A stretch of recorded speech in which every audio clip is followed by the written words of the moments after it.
Hi guys, it's Debbie from Create Pretty Things. How are you? Remember last night we made this little banner? It's made out of a table runner from my shop, and it is the National Anthem words. I let this dry overnight, and I did have a little smudge over here of ink that I tried to clean up, and I made it a little worse. So I added these stars to the side, and I do have a few bleeds, but I think it's going to add to the rustic touch of this. So what I'm going to do now is I am going to make it permanent. This was created with ink, our Chocolate ink, and so once it's heat set, it will become permanent. Now this isn't something that I'm planning on washing in the washer and dryer or hanging outside, so I really didn't have a need to use the ink over the paste, but my thinking was that when I store it, I would probably roll it up, and I was worried that if it was chalk, it might kind of flake off a little bit, so I just kind of used ink as a durability option for it. So what I've got right now is I've got my Cricut Easy Press set to 310 degrees. This is pretty thin fabric and I don't want to burn it, so I'm going to pay attention to the temperature. I'm planning on doing 30 seconds in each area. I do have a heat-proof little pad underneath to protect my surface, and I have a piece of parchment paper. I'm going to lay the parchment paper over the top of my design to protect it from scorching. And I'm just going to go ahead and put my heat press on here and let it go for 30 seconds. And I'm going to kind of move it around a little bit. And I'll have to kind of move this iron around and do it in sections because it is bigger than my heat mat underneath. So I'll just do it for 30 seconds here and there, moving it around. Now, if you don't have a heat press, you can use an iron. Use it on medium heat. Don't add any steam. And you're going to want to move it around for about 4 minutes per side. So I am going to just keep on moving this paper around and the iron around until I get the whole thing heat set. And I am also going to do the back side. So we're just going to go ahead and get this all heat set. When we're done, we're going to add some decorative touches to this, get it mounted on a hanging stand, and we'll be done. So normally you can, with your ink designs, they have to be dried before you heat press them. So you could actually dry them with a dryer and then go ahead and heat press them. But I sometimes rush it, and if you heat it before it's time, you can pick up some of that ink if it's not dry.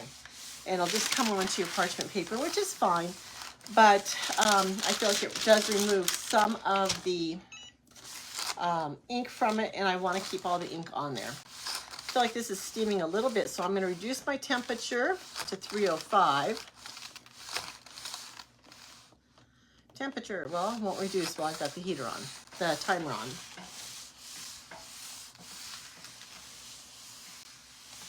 Nine seconds, 6 seconds, 5, 4, 3, 2, 1. Okay, so now I'm going to reduce that temperature to 305. Okay, and you guys are a little crooked here. Okay, so, oh, you can see it's steaming. So that was a little warm for this fabric. I don't see scorching, but it is steaming. I'm going to go ahead and reverse this now. You don't have to use the parchment paper for this side, but I might as well. I've got it handy. It's easy to use. So I'm just going to lay it on there and do this for 30 seconds. Move it around. You want to get both sides heat set. One thing I think I should have done before I even inked this design on is I should have ironed my fabric first. It did have a little crease down the center, and I should have ironed my fabric first prior to inking it and putting the transfer on. So that's something else I learned about this project. So if I were to change anything up, if I were to redo this, I would think about a thicker piece of fabric. This has worked out fine. I think it's going to be perfect for the design we're going for. But it is kind of thin, and it did go through to my ink mat quite a bit. So I was so glad that I had that ink mat down underneath, or else I would have had a big mess. Another thing I would have done was iron my piece of fabric first before I put the transfer on it, just to get out all the extra wrinkles. And I would have made sure that I that I didn't have any air bubbles. Okay, so this is what it looks like, and I think it looks pretty darn good. And you know, I keep thinking that I flipped my camera. Yeah, okay, so let's see if that did anything. I keep thinking, no. I keep thinking that I'm flipping my words I'm going through in different streaming software trying to get these words look for you guys. And this is supposed to be the solution, but I'm not doing it right, obviously. So anyway, okay, I'm gonna put my protective mat away. I've got this, it's ready to hang. So what I'm gonna hang it with is I have these two little hangers. They are magnetic and they are in my shop and they are wooden. So I'll show you how they work. They come with a string, which I'm probably not gonna use, but they are meant to be magnetized and they'll clip on here. Now I could have used just one, but it's not quite long enough for this. So I'm going to glue two of these together and then we'll just use the whole piece on here. So I've got two of these. I'm not using the string. I'm going to go ahead and put the magnets together and make sure both my hangers are the right side is up. So these do have hangers so you can hang them on the wall. So I want to make sure those are the right way. I'm going to go ahead and put these together and I'm going to add some hot glue in here and just kind of glue these together so they make a longer one.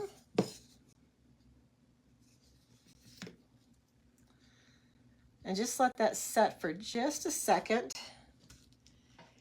I'm thinking that maybe I should have glued these separately. Yes, I should have. Okay.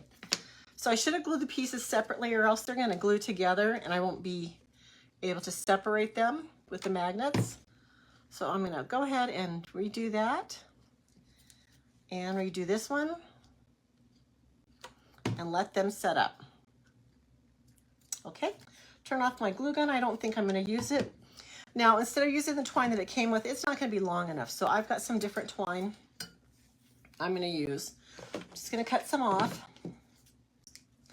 And I'm going to tie a knot in one end, probably a double knot. And a knot in the other end. And that is going to go through the little grooves that are built into this hanger. So that's how we're going to hang it. But I'm also going to use these beads right here. So these are probably Dollar Tree beads. They might be Hobby Lobby beads, but they just have a quick little USA on here. I do have another one that has a hat. Let's do that one too. Or I have a star. Actually, the star might be really cute. I think this is Dollar Tree. And then this one has just like the USA. And this one has a hat. So we'll kind of play with it and see what it looks like. So here we are with the top of our banner. Okay. Words are backwards for you guys. I'm sorry. I don't see any way to flip this no matter how I look at it. And I wish I could. So what I'm going to do is the back of this piece is right here. And the front of the piece is here. So I'm just going to go ahead and put my fabric in here. And I'm going to put my twine in here and just attach it down.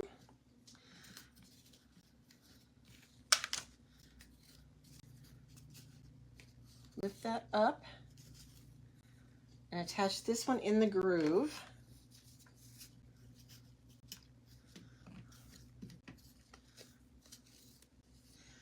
And I do have some extra strings here. You guys, there's no keyword on this tonight, but if you want to refer back to the video that I did last night, you can see how I actually inked this. And I would love it if you'd like the video and follow my page. It would mean the world to me. Let me know if you need any help with the club transfers. We have a club, a DIY monthly club called Club Couture, and it gives you a complete project delivered to your doorstep every month. And it's a lot of fun, and it's $25.95 a month. And I would love it if you would join me with that, because we can do that together on live if you want to, or a Zoom call. That would be a lot of fun. Okay, so here I am. I've got this back on here. No, I don't. It's fun when you're crafting and you're making mistakes over here. Okay, so this is how I have it. And I'm going to have to even up the top of this because it's definitely not level. Okay, and I'm going to cut off the top fringe so it'll hang evenly. But isn't that nice so far, how it just kind of hangs? It's going to hang right through here. If I could get this hanger to hang. Okay, it's going to hang like that on the wall. And it's kind of representative of a flag. I like the distressed look of it, but I'm going to go ahead and hang one of these, the star on one side.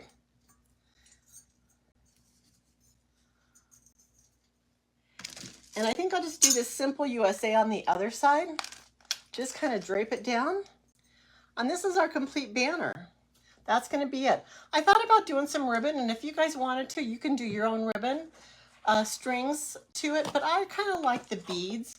So this is my complete project. I did ink it last night, and I'm going to hang it up on the wall for our 4th of July celebrations. I hope you liked it. Thanks for watching. Bye.